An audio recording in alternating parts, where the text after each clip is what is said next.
നമ്മളിൽ ഓരോരുത്തരും ഒരു വട്ടെങ്കിലും ഐഫോൺ ഉപയോഗിക്കണമെന്ന് വിചാരിച്ചിട്ടുള്ളവരായിരിക്കും, അല്ലെങ്കിൽ ഭാവിയിൽ എപ്പോഴെങ്കിലും ഒരു ഐഫോൺ സ്വന്തമാക്കണമെന്ന് ആഗ്രഹമുള്ളവരായിരിക്കും നമ്മളിൽ പലരും. എന്നാൽ ഈ ഐഫോൺ കമ്പനി തുടങ്ങിയത് വീടിനടുത്തുള്ള ചെറിയൊരു ഗാരേജിലാണെന്ന് പറഞ്ഞിട്ടുണ്ടെങ്കിൽ നിങ്ങൾ ആരെങ്കിലും വിശ്വസിക്കുമോ?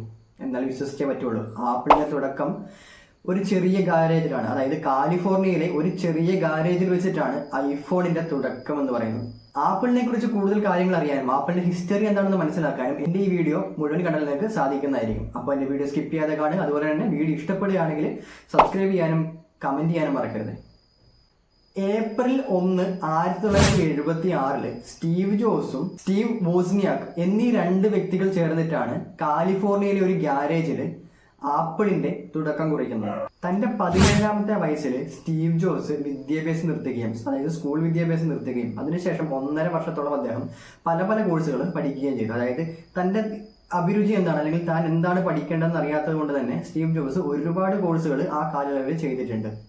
അങ്ങനെ ഇരിക്കെ 1974 അദ്ദേഹം അറ്റാരി എന്ന് പറഞ്ഞുള്ള ഒരു കമ്പനിയിലെ ഗെയിം പ്രോഗ്രാമറായിട്ട് പ്രവേശിക്കുന്നു. അവിടുന്നാണ് സ്റ്റീവ് ജോസ് സ്റ്റീവ് വാസ്നിയാക്കിനെ പരിചയപ്പെടുന്നത്. ഏതാണ്ട് ആ കാലത്ത് തന്നെ സ്റ്റീവ് ജോസ് ബുദ്ധിസം പഠിക്കാൻ വേണ്ടി ഇന്ത്യയിലേക്ക് വരികയും വീണ്ടും തിരിച്ചു പോയതിനു ശേഷം ഇതേ കമ്പനിയിൽ തന്നെ, അതായത് അറ്റാറി എന്ന കമ്പനിയിൽ തന്നെ ജോയിൻ ചെയ്യുകയും ചെയ്തു. ഒരു ഗെയിമിന് വേണ്ടിയുള്ള സർക്യൂട്ട് ബോർഡ് നിർമ്മിക്കുക എന്നുള്ള ജോലിയായിരുന്നു ആ സമയത്ത് അദ്ദേഹം നിർവഹിച്ചിട്ടുണ്ടായിരുന്നത്. കുറച്ചു കാലങ്ങൾക്ക് ശേഷം കമ്പ്യൂട്ടർ നിർമ്മാണത്തിൽ പരിജ്ഞാനമുള്ള സ്റ്റീവ് വാസ്നിയാക്കിനെ കൂട്ടുപിടിച്ചുകൊണ്ട് സ്റ്റീവ് ജോസ് തന്റെ കമ്പനി സ്റ്റാർട്ട് ചെയ്യുകയാണ്. തന്റെ കാറും അതുപോലെ തന്നെ വാസ്നിയാക്കിന്റെ HP കമ്പ്യൂട്ടറും വിറ്റ് കിട്ടിയ പൈസ കൊണ്ടാണ് അവർ ആദ്യമായിട്ട് കമ്പനി സ്റ്റാർട്ട് ചെയ്യുന്നത്. അങ്ങനെ അവർ 1976 റൊണാൾഡ് വെയിൻ എന്ന് പറഞ്ഞിട്ടുള്ള ഒരു വ്യക്തിയെയും കൂടെ കൂട്ടുപിടിച്ചുകൊണ്ട്, അല്ലെങ്കിൽ പാർട്ണർ ആക്കിക്കൊണ്ട് അവരുടെ കമ്പനി ഒഫീഷ്യലായിട്ട് സ്റ്റാർട്ട് ചെയ്യുകയാണ്. ശേഷം അവർ ആപ്പിൾ 1 എന്ന് പറഞ്ഞിട്ടുള്ള ഒരു കമ്പ്യൂട്ടർ നിർമ്മിക്കുകയും ഏകദേശം 1 വർഷത്തോളം ഇത് തുടർച്ചയായിട്ട് വിൽക്കുകയും ചെയ്തു. അതിനുശേഷം 1977 ഈ കമ്പ്യൂട്ടറിന് വേണ്ടിയിട്ടുള്ള കീബോർഡ്, മൗസ് മുതലായ കാര്യങ്ങൾ ഇവർ മാർക്കറ്റിലേക്ക് എത്തിക്കുന്നത്. ഈ ഒരു സമയത്ത് സ്റ്റീവ് ജോസിൻ്റെതും അതുപോലെ തന്നെ സ്റ്റീവ് വാസ്നിയാക്കിന്റെയും ഷെയർ എന്ന് പറയുന്നത് കമ്പനിയുടെ 45% വെച്ചിട്ടായിരുന്നു. ബാക്കിയുള്ള 10% ആയിരുന്നു റൊണാൾഡ് വെയിന്റെ ഷെയർ എന്ന് പറയുന്നത്. റൊണാൾഡ് വെയിൻ ആ ഷെയർ $800 വിൽക്കുകയും കമ്പനിയിൽ നിന്ന് പോവുകയും ചെയ്തു. ഈ റൊണാൾഡ് വെയിൻ എന്ന് പറഞ്ഞ ഇദ്ദേഹമാണ് ആപ്പിളിന്റെ ആദ്യത്തെ ലോഗോയും അതുപോലെ തന്നെ ആപ്പിൾ 1 കമ്പ്യൂട്ടറിന് വേണ്ടിയിട്ടുള്ള യൂസർ മാനുവലും നിർമ്മിച്ചിട്ടുണ്ടായിരുന്നത്. ശേഷം ആപ്പിൾ 2 കമ്പ്യൂട്ടറും ആപ്പിൾ പുറത്തിറക്കുന്നു. അതിനുശേഷം 1980 ആപ്പിൾ 3യും പുറത്തിറക്കുന്നു. IBM-ഉമായിട്ടുള്ള കൊളാബറേഷനിലൂടെയാണ് ഈ ഒരു ഡിവൈസ് ആപ്പിൾ പുറത്തിറക്കുന്നത്. പക്ഷെ ഈ ഒരു പ്രൊഡക്റ്റ്, അതായത് ആപ്പിൾ 3 എന്ന് പറയുന്നത് അത്ര വിജയമായിട്ടുള്ള ഒരു പ്രൊഡക്റ്റ് ആയിരുന്നില്ല. കാരണം കൂടിയ വിലയും കുറഞ്ഞ ഫീച്ചറും തന്നെയാണ്. 1983 തന്നെ സ്റ്റീവ് വാസ്നിയാക്ക് കമ്പനി വിടുകയാണ്. അതിനുശേഷം സ്റ്റീവ് ജോസ് ജോൺ സ്കല്ലി എന്ന് പറഞ്ഞ ഒരാളെ CEO ആയിട്ട് നിയമിക്കുന്നു.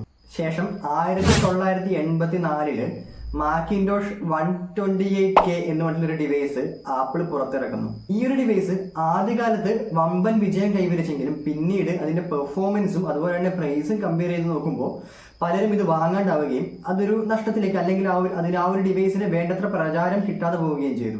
ജോൺ സ്കള്ളിയും സ്റ്റീവ് ജോസും തമ്മിലുണ്ടായ ചില പ്രശ്നങ്ങൾ കാരണം സ്റ്റീവ് ജോസ് 1985 കമ്പനി വിടുകയാണ്. അദ്ദേഹം 1985 തന്നെ തന്റെ കുറച്ച് തൊഴിലാളികളെ ചേർത്തിട്ട് നെസ്റ്റ് എന്ന് പറഞ്ഞിട്ടൊരു ബ്രാൻഡിന് തുടക്കം കുറിക്കുന്നു. ശേഷം നെസ്റ്റിന്റെ ഓപ്പറേറ്റിംഗ് സിസ്റ്റം മാർക്കറ്റിലേക്ക് എത്തിക്കുകയും ചെയ്തു. അത് പിന്നീട് ആപ്പിൾ $430 മില്യൺ കൊടുത്തിട്ട് പർച്ചേസ് ചെയ്യുകയും ചെയ്തിട്ടുണ്ട്. 1997 ആയതോടെ ആപ്പിൾ ഏകദേശം നാശത്തിന്റെ വക്കിലേക്ക് എത്തിയിരുന്നു, അല്ലെങ്കിൽ ആപ്പിൾ ഏകദേശം പൂട്ടിപ്പോകേണ്ട അവസ്ഥയിലേക്ക് വരികയും വീണ്ടും സ്റ്റീവ് ജോസിനെ CEO ആയിട്ട് ആപ്പിളിലേക്ക് നിയമിക്കുകയും ചെയ്തു. അന്നു മുതൽ കമ്പനിക്ക് നേട്ടങ്ങൾ വന്നു തുടങ്ങിയെന്ന് പറയാൻ പറ്റും. അന്നു മുതൽ അവർ അനേകം പ്രൊഡക്റ്റുകൾ നിർമ്മിക്കുകയും അതൊക്കെ തന്നെ മാർക്കറ്റിൽ വമ്പൻ വിജയമാവുകയും ചെയ്തു. 1998 iMac എന്ന് പറഞ്ഞ ഡിവൈസ് പുറത്തിറക്കുകയും അത് ഏകദേശം 8 ലക്ഷത്തോളം ഡിവൈസുകൾ അല്ലെങ്കിൽ യൂണിറ്റുകൾ ആദ്യത്തെ 5 ആഴ്ചയിൽ തന്നെ വിറ്റുപോവുകയും ചെയ്തു. 2001 ആപ്പിൾ അവരുടെ ആദ്യത്തെ ഫിസിക്കൽ സ്റ്റോർ ഓപ്പൺ ചെയ്തു. കാലിഫോർണിയയിലും അതുപോലെ തന്നെ വെർജീനിയയിലുമായിരുന്നു അവരുടെ സ്റ്റോറുകൾ ഓപ്പൺ ചെയ്തിട്ടുണ്ടായിരുന്നത്.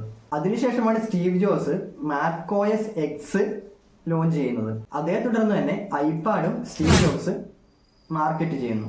2003 iTunes എന്ന് പറഞ്ഞൊരു ഡിജിറ്റൽ പ്ലാറ്റ്ഫോമിലൂടെ അവർ മ്യൂസിക് സെല്ല് ചെയ്യാൻ തുടങ്ങി. ഇതും ഒരു വമ്പൻ വിജയം തന്നെയായിരുന്നു. ശേഷം 2007 ആപ്പിൾ അവരുടെ ആദ്യത്തെ ഐഫോൺ വിപണിയിലേക്ക് എത്തിക്കുന്നത്. ഇത് വമ്പൻ വിജയം തന്നെയായിരുന്നു. അക്കാലത്ത് അനേകം ഫോണുകൾ ടച്ച് സ്ക്രീൻ ഫെസിലിറ്റിയോടെ വരുന്നുണ്ടെങ്കിലും ആപ്പിൾ കൊണ്ടുവന്നൊരു തരംഗം അല്ലെങ്കിൽ ആപ്പിൾ കൊണ്ടുവന്നൊരു മാറ്റം ബാക്കിയുള്ള മൊബൈൽ ഫോണുകളെ അല്ലെങ്കിൽ ബാക്കിയുള്ള ബ്രാൻഡുകളെ അപേക്ഷിച്ച് വളരെ വലുത് തന്നെയായിരുന്നു. ആപ്പിൾ ഐഫോണിന്റെ വിജയത്തിന് ശേഷം ആപ്പിൾ കൊണ്ടുവരുന്ന മറ്റൊരു പ്രൊഡക്റ്റാണ് ഐപാഡ് എന്ന് പറയുന്നത്. 2010 ആപ്പിൾ അവരുടെ ആദ്യത്തെ ഐപാഡ് പുറത്തിറക്കുന്നത്. 2003 സ്റ്റീവ് ജോബ്സിന് ക്യാൻസർ സ്ഥിരീകരിക്കുകയും 2011 അദ്ദേഹം മരണപ്പെടുകയും ചെയ്തു.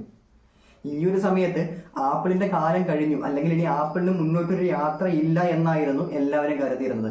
ഈ ഒരു സാഹചര്യത്തിലാണ് ടിം കുക്ക് രംഗത്തേക്ക് വരുന്നത്.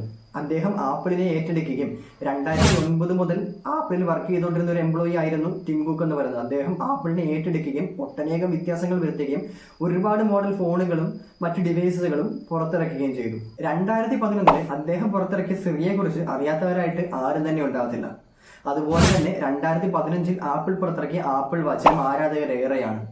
അതിനുശേഷം ആപ്പിളിന്റെ ഒരുപാട് ഡിവൈസസുകൾ പുറത്തിറങ്ങി. അവസാനമായിട്ട് ആപ്പിൾ ഐഫോൺ 15 വരെ അവരെത്തി നിൽക്കുന്നു.